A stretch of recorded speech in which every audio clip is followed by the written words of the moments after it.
Ok. Que bom, que desastre tecnológico aqui. Demais, cara. Você tá bem? Agora sim. Tá, tô te vendo. Tá.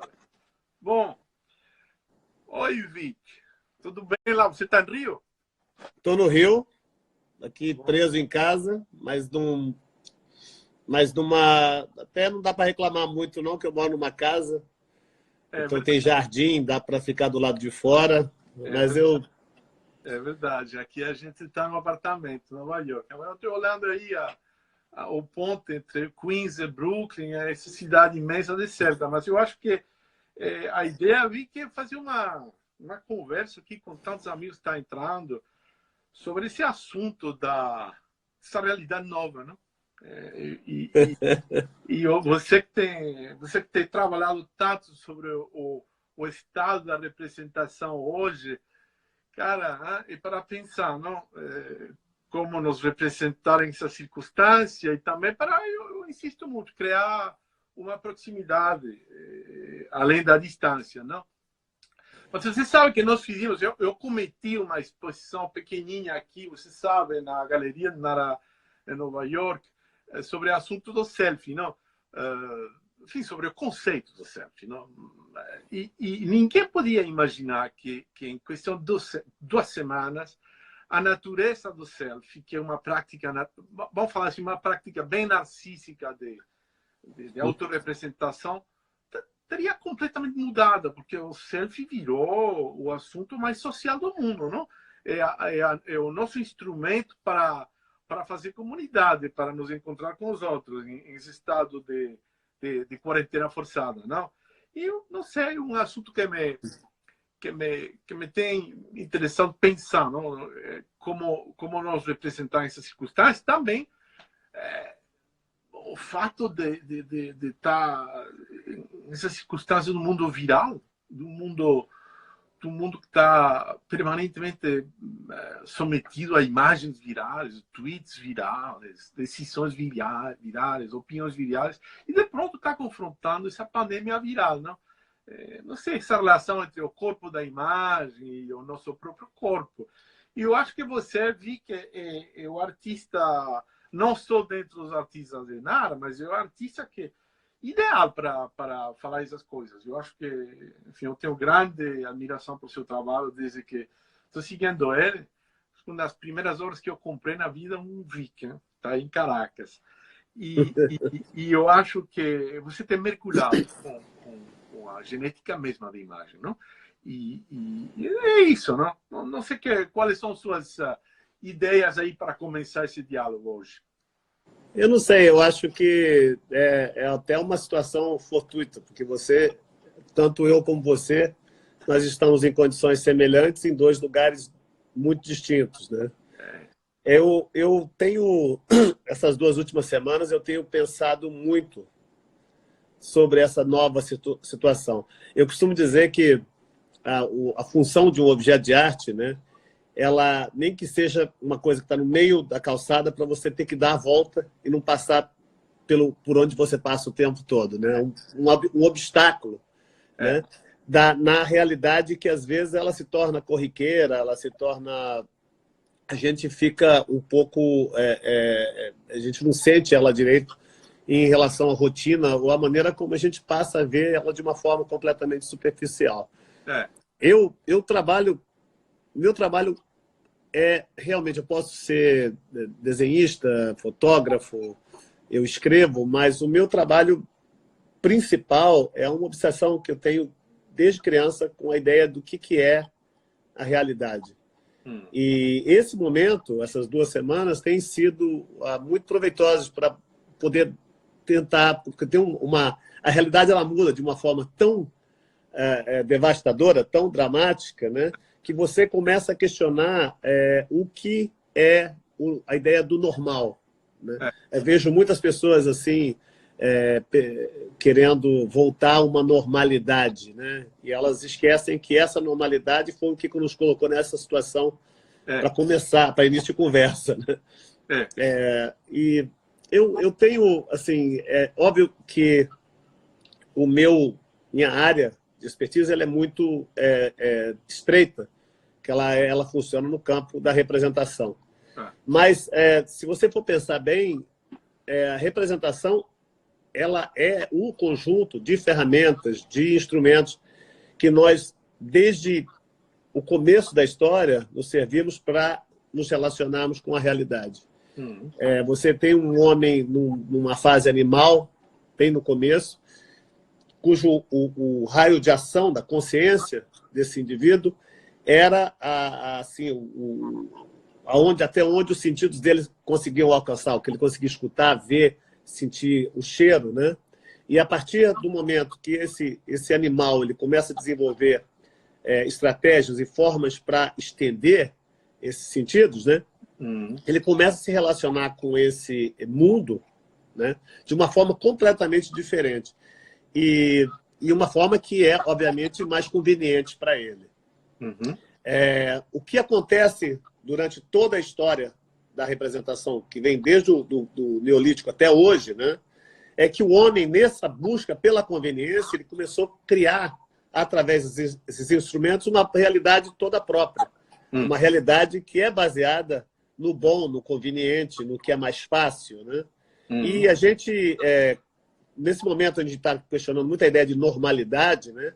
A gente tem que entender que o que é normal para uma pessoa não é normal para outra.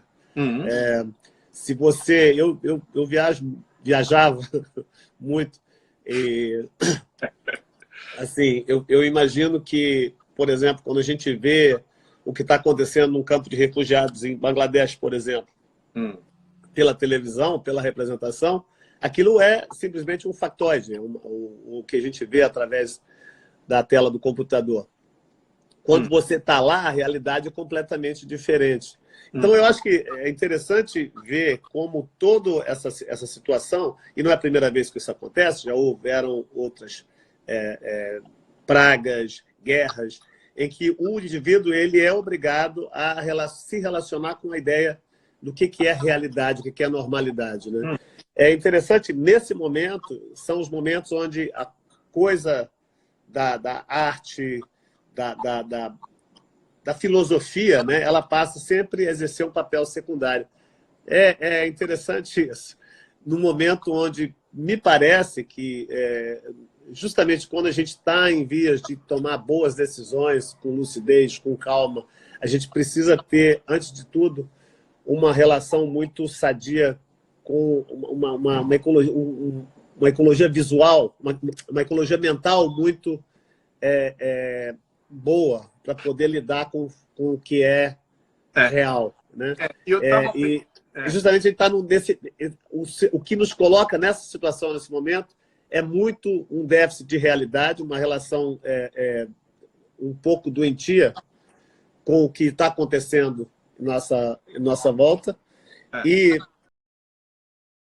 no momento que a gente precisa, sabe, pensar e nos servir dessas ferramentas que nos foram tão úteis até agora.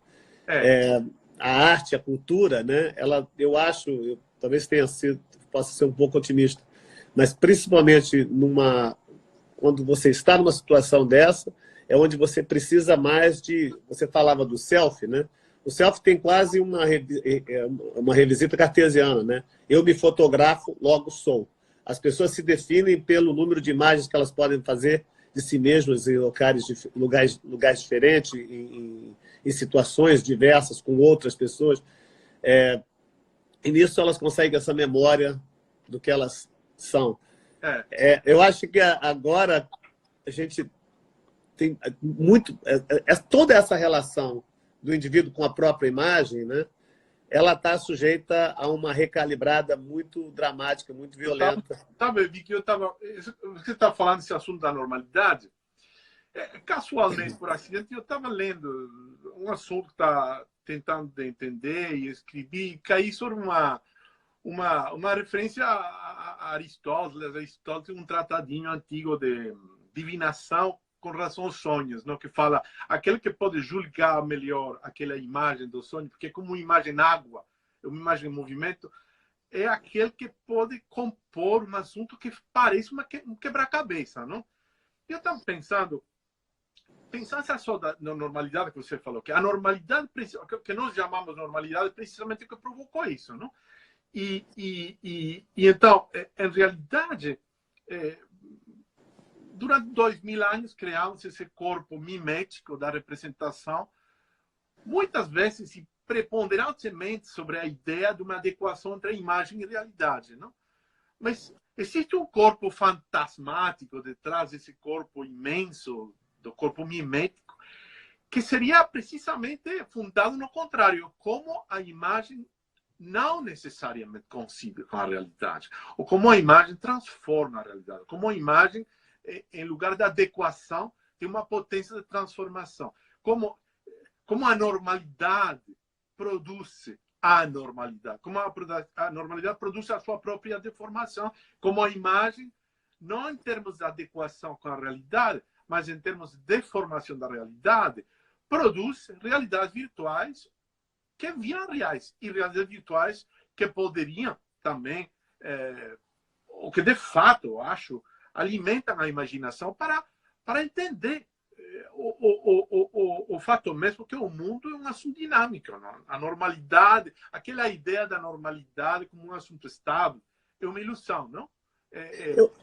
Eu tenho um filósofo americano que eu gosto muito, que é um cara que escreveu, ele estava mais relacionado com o tratado de lógica, um discípulo do Quine, mas ele chama Nelson Goodman. Ele tem um contexto, você deve conhecer. Ele tem um termo que eu acho muito interessante, que é world making, né? Fazendo mundos, né? Que a função principal do indivíduo consciente é a criação de mundos. E cada um tem o seu, né? Cada um está sempre elaborando o seu, baseado com suas expectativas, com suas vontades, com aquilo que ele gosta, com aquilo que ele desgosta. Aquilo vai direcionando ele nessa fabricação, né, de um universo pessoal.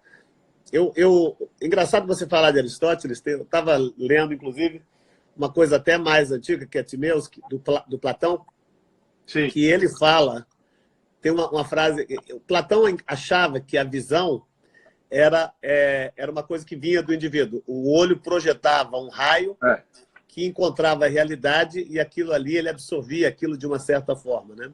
Obviamente, isso foi completamente descartado. Todo mundo sabe que a luz entra pelo globo ocular e ela cria uma imagem das células atrás do olho, que depois elas são decodificadas pelo córtex visual na parte de trás do cérebro.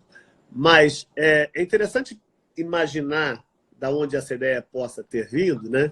E eu tenho revisitado essa ideia um pouco, porque, inclusive, foi uma conversa que eu tive com um grande amigo, Sancler Seninha, e a gente concordou um pouco nessa ideia, nessa teoria, que eu acredito que ele não estava tão errado assim, de uma certa forma. Porque, agora, a primeira vez que eu vi um prédio com esse tipo de projeção, de mapping, né, que você usa a topografia do lugar onde você está fazendo a projeção e projeta algo naquilo ali, né? Geralmente você vê em prédios, em monumentos. Aquilo, na hora, me fez pensar nisso. Eu falei, peraí, você projeta uma coisa que a coisa já está ali. Né? Então, eu tenho pensado muito nesse tipo de percepção, que ela não só ela é de você estar assimilando informação, mas que você também está projetando, de uma forma de mapping, no mundo, aquilo que você espera dele. Né? Eu acho que essa visão platônica, no fundo, né, num sentido não físico, né, mais psicológico, ela tem muito a ver com a maneira como a gente reage, como a gente começou a lidar com a realidade no nosso entorno. Eu acho que, assim, eu falo muito sobre isso, fico batendo nessa tecla de realidade, porque é um trabalho, depois de 20 anos, né, me perguntando o que era arte, né, eu consegui descobrir uma resposta que era sintética e objetiva, que era a arte é a evolução da interface entre a mente e a matéria. O que você consegue discernir daquilo que está dentro da sua cabeça e o que está fora, no mundo que te cerca. Né? Esses instrumentos, essas técnicas, essas estratégias, esse conhecimento, isso, para mim, corresponde ao compêndio do que a gente já pode chamar de arte. E isso é, obviamente, um conceito que é muito dinâmico. Ele vai mudando, ele vai se desenvolvendo através dos tempos. Né? Eu acredito, né, que a nossa relação, esses instrumentos, né, quando eu falo de arte, estou falando da mídia em geral, estou falando de jornalismo, de televisão, estou falando de comunicação, num contexto muito mais amplo do que o que a gente faz e coloca na galeria. A vantagem de você colocar uma coisa na galeria, esse espaço da galeria, ele é neutro, ele é puramente filosófico. Você entra naquele espaço, você vê aquilo, e você tem uma espécie de informação destilada da sua experiência no mundo. É como se você tivesse ali pudesse ver uma coisa de cada vez, tivesse uma coisa de uma forma mais organizada. Né? Da mesma forma que quando você anda num jardim, por exemplo, o jardim é uma espécie de espaço de mediação entre a cultura e a natureza, onde o indivíduo encontra a floresta, que a um certo momento matava ele, tinha animais que iam comer o homem. Nesse espaço do jardim, ele consegue um espaço de mediação. Eu acho que o espaço da galeria, o espaço do lugar da arte, né, ele tem um pouco essa função de mediação, uma mediação um pouco mais profunda, mais específica, mais categórica. Né? Mas, justamente, eu acredito que uma coisa que se perdeu recentemente, né, e você que trabalha com museus, com galerias, você deve ter percebido isso, a relação, se uma coisa é desenhada para desenvolver uma relação entre o mental e o físico, essa fisicalidade, essa coisa presencial da arte, ela tem se perdido. Sim. Através o contexto tem se dissolvido, essas feiras que você vai para tudo quanto é lugar para ver a mesma coisa, a ideia presencial da pessoa ir até uma galeria ou um museu para estar fisicamente em frente de uma obra de arte, ela também tem sido enfraquecida, né? Pela quantidade de disseminação de comunicação. Eu fiz uma exposição em Londres, o meu galerista falou uma coisa que me deixou... Eu não consigo parar de pensar nisso. Ele falou, você está fazendo um trabalho que é problemático. Nós vamos ter problemas com esse trabalho. Eu falei, por quê? Porque as pessoas vão ter que vir à galeria para ver o que é. Porque só de fotografia, eles não vão conseguir descobrir o que é. Eu falei, cara, mas essa não é a ideia. Né? Tu não compreende nada, né?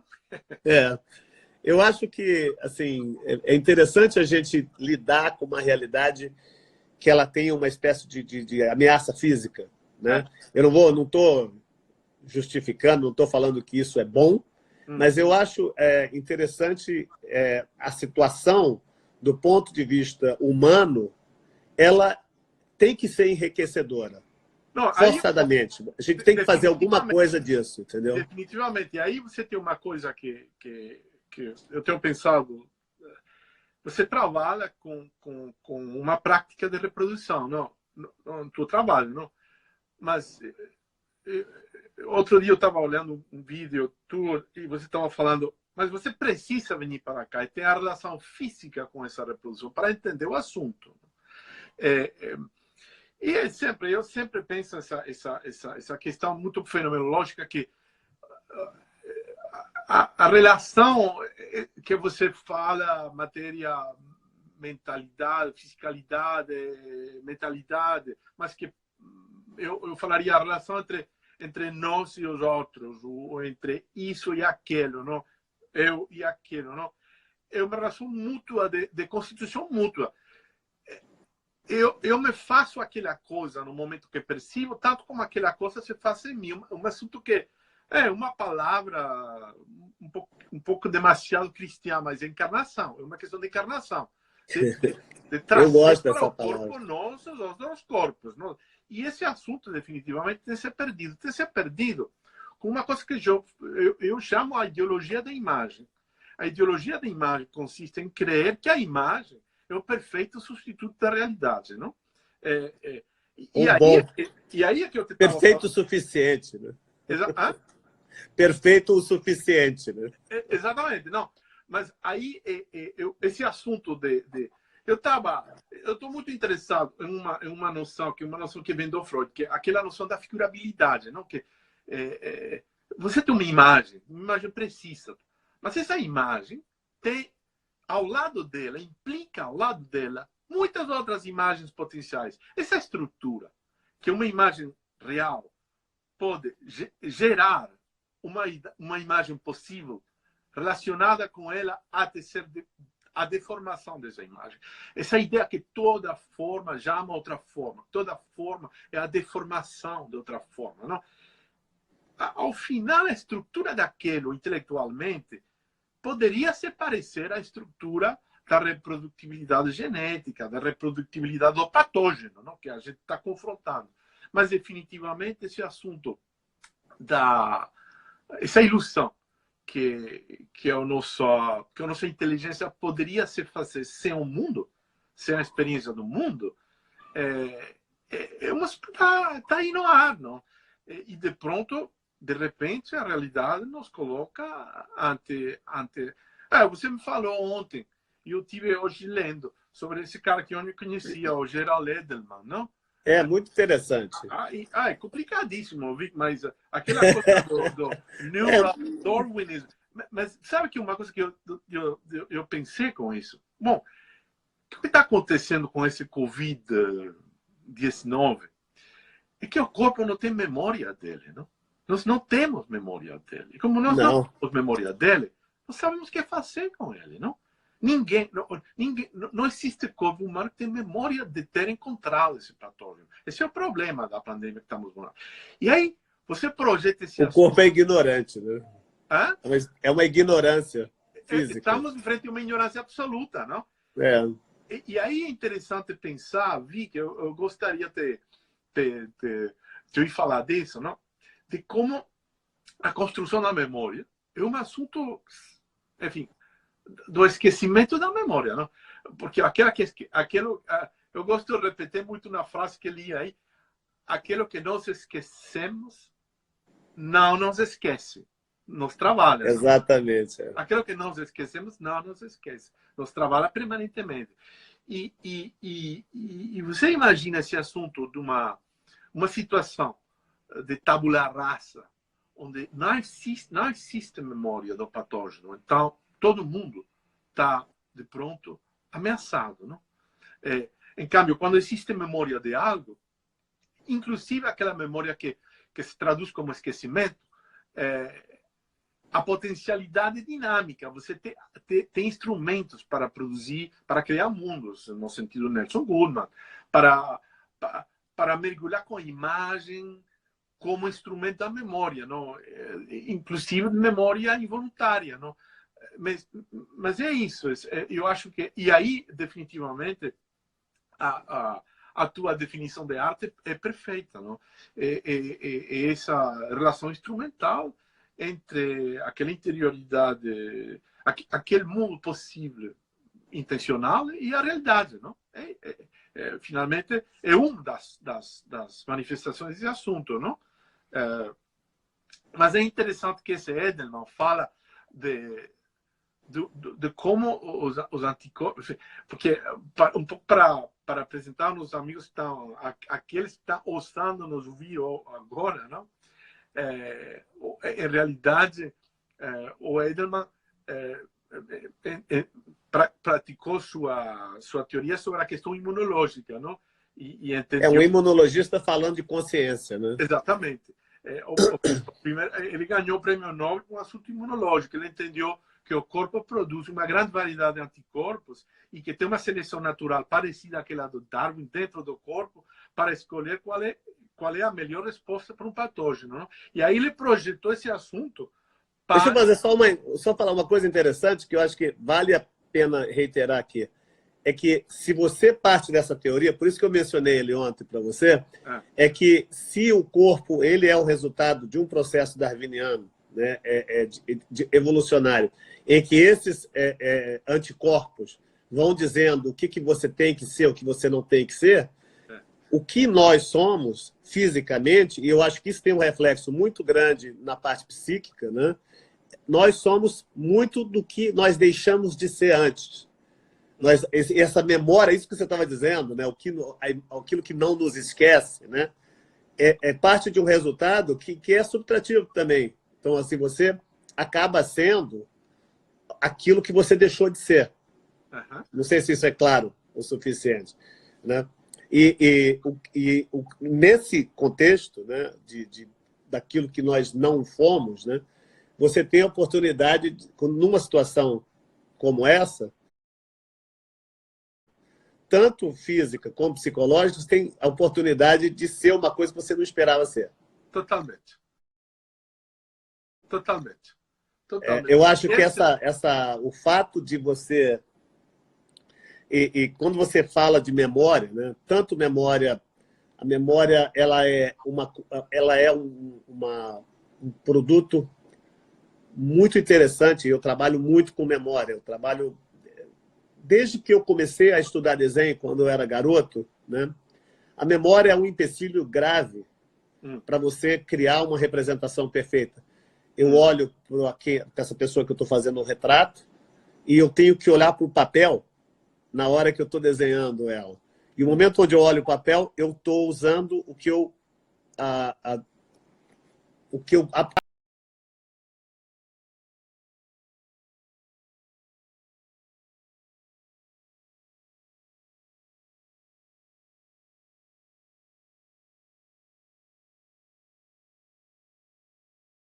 que tem sido Bilderflut, essa enxurrada de imagens produzidas semanalmente do mundo, vistas.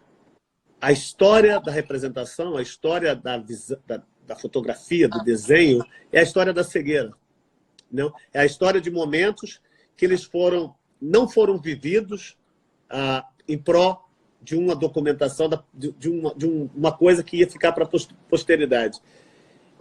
É muito interessante você imaginar as coisas por essa perspectiva também, porque tudo que a gente tem como humanidade, que esse compêndio de fatores que faz com que eu seja quem eu sou, você seja quem você é quem você é, e como a gente funciona, né, é baseado em construções, né, em um aparato que ele não tem uma relação diretamente humana. Né?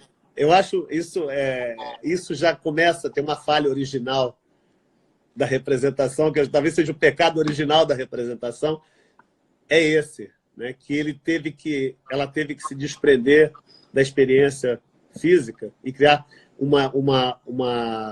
a ideia de uma experiência dentro de uma outra. Eu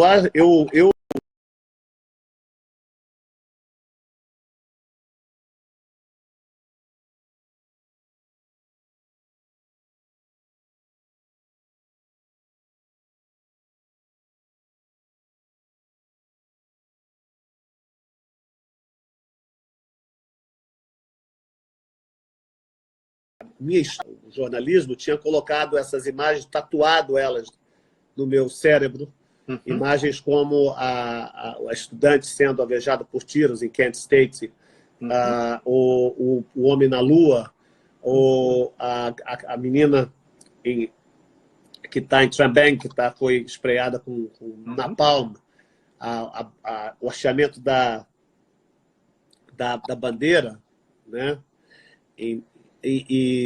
Assim, são várias imagens que elas ficam na história, na tua história, principalmente minha história é uma história de jornal, de revista, eu ainda sou uma pessoa do século XX. Eu queria, uma hora eu parei e tentei descobrir o que eu lembrava dessas imagens. Então eu comecei a tentar desenhar essas imagens de memória. E é inacreditável o que você consegue lembrar e o que você não consegue lembrar. Tem tanta sutileza na ideia de como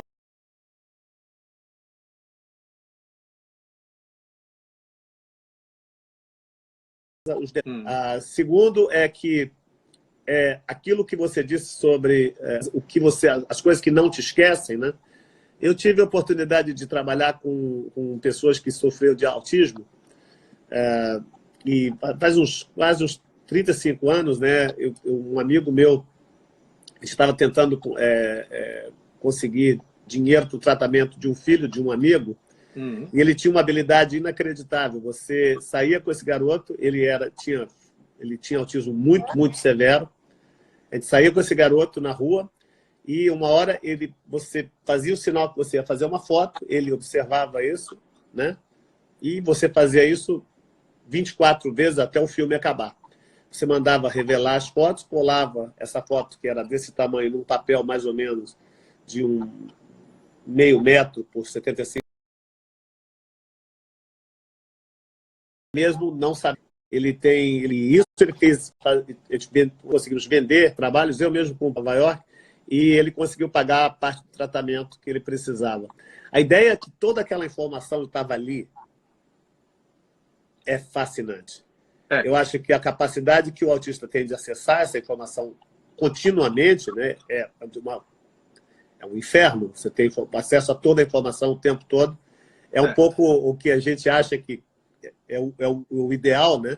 Mas não é, porque você não tem como comunicar isso de uma forma adequada. Mas essa ideia de que você tem toda essa informação e a gente está se submetendo a tanta coisa ao mesmo tempo, isso é apavorante para mim. Olha, eu me lembro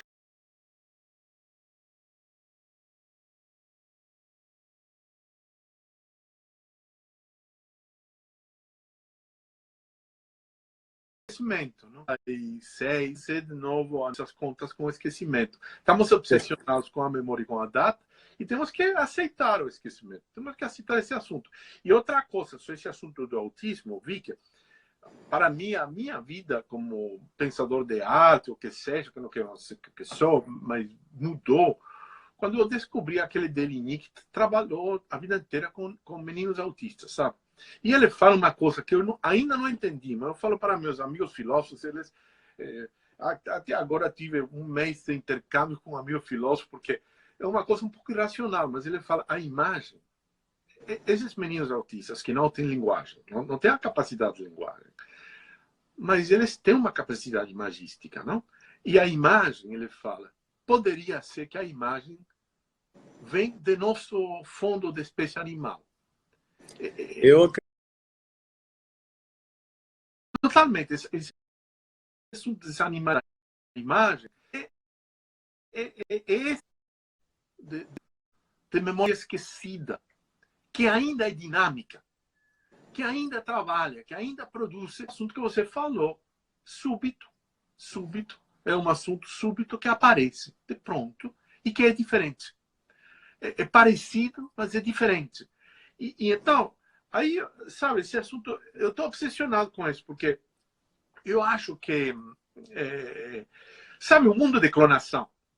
E, de novo, para voltar para a nossa tragédia de hoje, da pandemia, a pandemia é um assunto de clonação, de reprodução, de transmissão. Não? A tradição, o que é a tradição? A tradição é a transmissão. Mas nós estamos confrontando uma dimensão terrível da transmissão, não? Que é a transmissão do elemento patógeno. Mas a palavra tradição engraçado. É a transmissibilidade de algo. Também daquilo que está esquecido.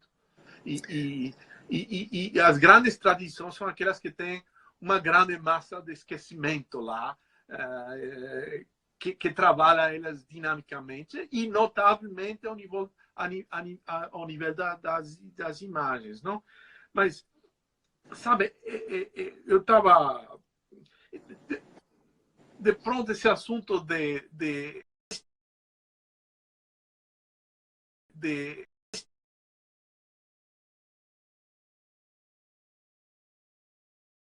sabe, nunca né? De qualquer maneira.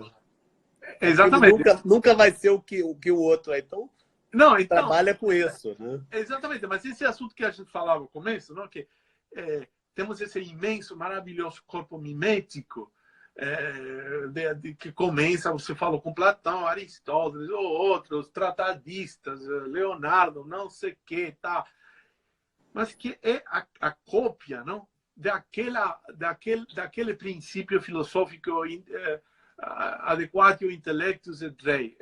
A verdade é a adequação entre as ideias e a realidade. E então, aí, uma imagem espelho desse assunto é o grande corpo mimético. A mímesis, a representação é imagos, ou adequado, imagos, a adequação entre as imagens e a realidade. Mas ainda pronto, você pensa no Freud e no sonho. Como é que essas imagens se produzem? Ou o menino autista, que produz a deriva das imagens, que agisse sem nenhuma necessidade fabril de produção, não vai produzir nada, não está produzindo nada, ele agisse lá e produz súbito uma imagem. Não? De pronto, está esse assunto diferente, que não é precisamente a adequação entre as imagens aliás, mas essa margem de inadequação, de acidente, de súbito, de diferença, de deformação. E eu acho que ali está, ao mesmo tempo, e esse é um grande aprendizagem da situação de hoje, ao mesmo tempo aí está a grande esperança da sobrevivência e há alguns dias, de repente, aí está também essa catástrofe patógena, não? De pronto, aí o assunto vira louco, não? Sai da normalidade, produz uma catástrofe também, não? Mas é engraçado, a coisa do vírus, né? Na verdade, ele é uma espécie de aprendizado, né? O Francis Bacon, não o artista, o filósofo, né? Ele falou que eles chamam de novo coronavírus, né? O Francis Bacon dizia que novidade nada mais é do que esquecimento.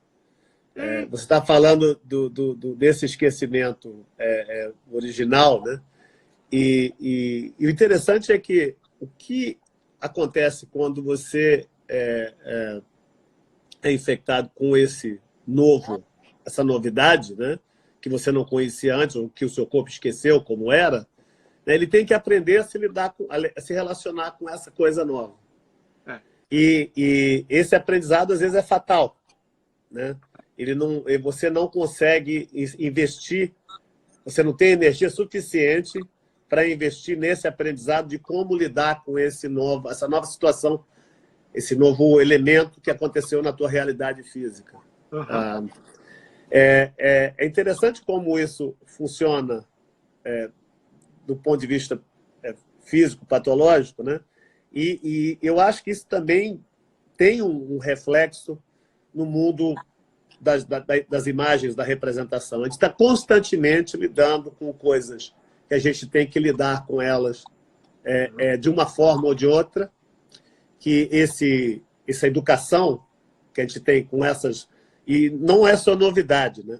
São coisas que a gente encontra, que às vezes estão relacionadas com coisas que a gente tenha visto antes, possa ter visto antes, mas a gente está sempre se adaptando, que eu acho que é natural do ser humano conseguir absorver, criar uma situação de entendimento, discernimento e ver como ele vai reagir àquilo, né? Uhum.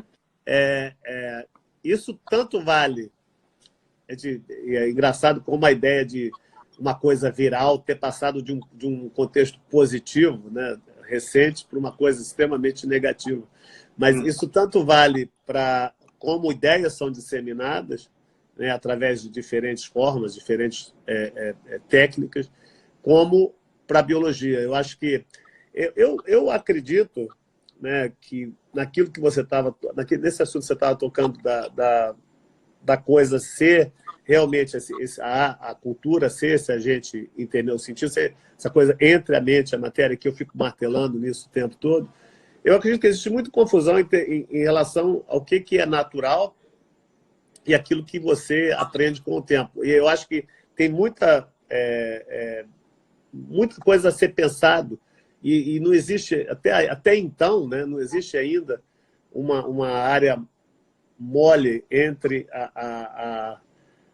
a ciência, a psicologia, para tratar disso de uma forma mais adequada. Mas o Steven Pinker, o próprio Chomsky, né? Uhum. Ele acreditava que você já vem com determinados templates, né? Alguns padrões, né, que você de reação para certas coisas. E que eles não necessariamente eles funcionam do ponto de vista de interpretação, mas eles tocam uma parte mais primitiva da cognição dos sentidos. Por exemplo, se você é atacado por um animal, antes de você ter o discernimento se aquele é um leão, uma onça ou um tigre, né? Você vai sair correndo. É. Você já está lá na frente. A Você priori. não está pensando, né? Você só sabe por quê? Porque você vai responder a um tipo de instinto, Claro. de uma presença agressiva, de uma coisa, de um ruído, de uma coisa rápida, né? Você vai procurar se defender da melhor forma possível, você não vai ficar pensando no que é. Então, assim, eu acho que isso também é interessante do ponto de vista, quando a gente fala de arte, né? Porque as pessoas sempre estão tentando entender o que elas estão vendo. Enquanto a arte não é sobre isso, é justamente para você tentar ativar parte desses circuitos, né, que você deixou de lado. Eu fiz uma coisa interessante, estou me estendendo aqui talvez, mas eu fiz um jejum uma vez, que eu fiquei 10 dias só tomando limonada com maple syrup e uma pimenta. Né? E é inacreditável como você, depois de que você zerou, você está num estado quase que original, né? Você começa a perceber as coisas que te fazem bem, as coisas que te fazem mal. Você não tem vontade de beber, não tem vontade de comer muita carne. Quando você está zerado fisicamente, né, o seu corpo te informa um monte de coisas, né, que você, às vezes, precisa comprar um livro ou comprar um curso no computador para poder entender o que é.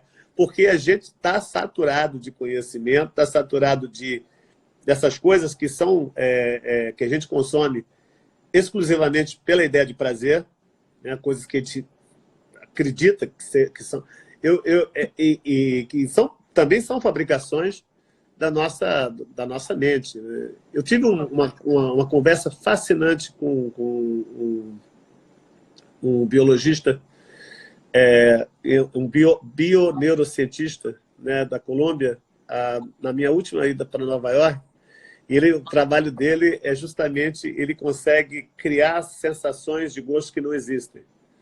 Então, ele pode criar, por exemplo, só ativando certos neurônios, né? E é uma espécie de mapeamento muito, muito específico, que só hoje você consegue fazer isso, né?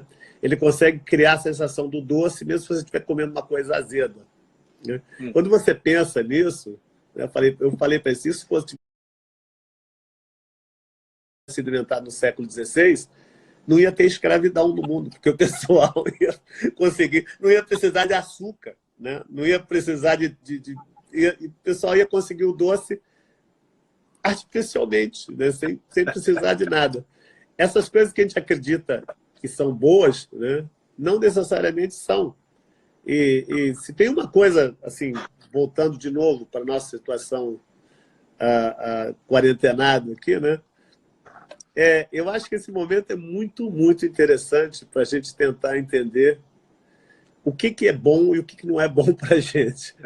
Né? Eu acho que, assim, até do ponto de vista do tipo de conhecimento que a gente consome, da maneira como a gente se relaciona com as coisas. Eu estou tendo 2 semanas que eu tenho tempo para olhar. Eu tenho um jardim grande na minha casa. Né? Eu tenho essa sorte. Cara, eu estou olhando as folhas, eu estou olhando as plantas. Eu estou voltando naquele jejum, né, o qual estava descrevendo antes, que você começa a entender o que te nutre realmente. Mas eu estou com muita saudade de poder ir no museu e ver arte numa galeria. Olha, Vic, sim, eu acho que essa circunstância nos coloca frente a 3 realidades que a gente esquece. 1, que somos ignorantes, nossa ignorância. 2, o nosso esquecimento, já falamos. E 3, a natureza, nós somos. Essa ideia um pouco naif que a natureza é outra, que nós não somos. Nós somos a natureza. Tem que aprender isso com o índio, né? O índio não é... A Amazônia, por exemplo, não é do índio. Ele é a Amazônia. A gente não entende, ninguém entende isso. E em esses 3 vastos corpos que são a ignorância, o esquecimento e a natureza, o sucesso em qualquer momento, inesperadamente, pode ser benéfico ou catastrófico. E eu acho que, sinceramente, cara, estou pensando muito na tua obra em essas 2 semanas, por isso eu falei para o nosso amigo Daniel e para a Nara, vamos começar essas falas com o Vic. porque você tem mergulhado com esse vasto corpo da imagem ocidental e da imagem, e você tem criado, a partir daí, você tem... Quando eu estava falando, olha, eu vi que eu interpreto você como um artista que tem trabalhado a genética da imagem. Não só essa questão minuciosa da produção da imagem, do aparecimento da imagem também, mas é sobretudo a generatividade, a imagem no vasto corpo generativo que produz a partir dele as suas próprias variações deformantes, sobreviventes, inusitadas, subjetivas, imperceptíveis e que não são previsíveis, não? Não sei, eu acho que, enfim, estamos frente a tanta gente está sofrendo, tanta gente está morrendo, tanta gente que perdeu o trabalho. É uma tragédia social, é uma tragédia humana. E ainda uma vez, o assunto é esse da sobrevivência, não? Da sobrevivência ao Covid e da sobrevivência de nossas coisas, do nosso arte, de nossas imagens. E eu acho que aí o potencial é um continente muito rico para refletir, para pensar e para reconstruir a esperança. Você não acha? Eu acho, olha, a coisa, eu tento mapear, sabe, a minha própria relação pessoal com o mundo imagético, que chega até mim desde, assim, são quase 40 anos com essa preocupação. E, a partir daí, eu trabalhei com a ideia entre a imagem da forma material que uma imagem pode ter, criando imagens com materiais ditos inusitados, né, como chocolate, diamante, lixo. Eu trabalhei ideias de escala, por exemplo, criando coisas que que só podem existir na imaginação justamente por uma função ergonômica que você tem com elas. São quilômetros, né? Ou coisas microscópicas que você não tem um acesso visual direto, você precisa de um aparato, um microscópio eletrônico para poder entender o que está acontecendo ali. Essa preocupação sempre tem a ver com processos. Você se colocar em processos onde você tem que criar uma relação que vai te chegar até aquela imagem e tentar aprender o máximo possível nessa trajetória. Eu tenho pensado, mas eu acho que o reflexo, o que motiva isso tudo, né, é realmente o fato que eu sou um corpo físico, né?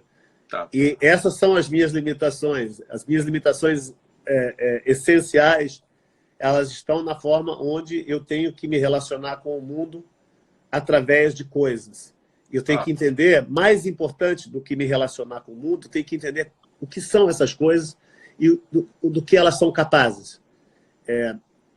Nós estamos vivendo num momento, de novo, um déficit extremo com a realidade, que ele é baseado em uma espécie de saturamento, né, de toda a ideia de comunicação que antigamente era muito mais simplificada. A gente tinha a ideia de broadcast, era uma pessoa falando e várias pessoas escutando, né? Hoje, a gente vive numa espécie de holograma onde todo mundo está falando ao mesmo tempo. Totalmente. A dificuldade de se relacionar, e como a gente está, por exemplo, enfrentando uma crise como essa, a dificuldade que nós temos de nos relacionar com a realidade, ela se torna muito patente. Quem escutar. E, nesse momento, você sente a importância, né, de da educação, da prática, do discernimento em relação ao tipo, a tua relação física com o mundo através da mídia, através das imagens, através das coisas que não estão entre você e esse corpo. Totalmente. Eu acho que, nesse momento, principalmente, a gente ia, se nós tivéssemos tido a sorte de ter uma educação mais holística, mais voltada à prática da cultura, da arte, mais voltada à descoberta do outro. Acho que a empatia também é uma grande conquista, sabe, da cultura e desse desenvolvimento que nós tivemos como civilização. Nós não somos, sabe, a ideia que o outro é importante, que o outro tem cultura, que o outro pode nos ensinar coisas, né? É uma coisa que a gente conseguiu tratar, elaborar e ver isso de uma forma fascinante, né? Com algumas rupturas históricas. Obviamente, houveram guerras, houveram momentos onde essa lógica falhou. E eu tenho mais medo do que um vírus, sabe? A minha preocupação é com um colapso nesse processo civilizatório que a cultura nos colocou até agora. A ideia é justamente quando você diz que não precisa disso, que você não... Está todo mundo em casa fazendo o quê? Vendo filme, lendo livro. Não dá só para ficar na frente do telefone. Então, falando com gente. A gente precisa disso, é um momento que a gente pode usar para poder nos fortalecer e tentar descobrir, procurar o máximo de discernimento possível sobre o que está sendo dito, quem está falando e por quê, entendeu? Totalmente. Eu acho que a arte ela ajuda muito nessa prática. Eu falo sempre que eu sou um filho da ditadura, né? Pelo fato que eu estou sempre me servindo de metáforas, né? E eu sou muito cínico em relação à Você informação. aprendeu a importância da linguagem indireto. Exatamente, você... Bom, Vic, eu acho que vamos ter, porque sabe que o Instagram nos vai cortar não sei quantos minutos, ainda não contei, mas eu acho que, te ouvindo, sabe, eu gostaria aí terminar aí com uma frase que li, que me faz... Sabe, você está falando disso precisamente, e aí lendo Glissant, que é esse poeta de Martinica, que falava da criolidade, ele falava, por primeira vez na história do mundo, da humanidade, os escritores estamos escrevendo em frente com a presença de todas as línguas do mundo. Bom, a pandemia nos coloca vivendo na presença de todas as vidas do mundo, não?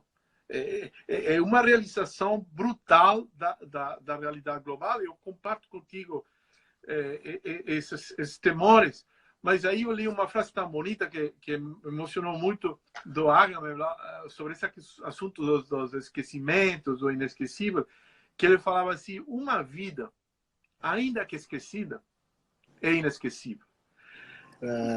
E eu acho que é uma presença aí para nós pensar nesse assunto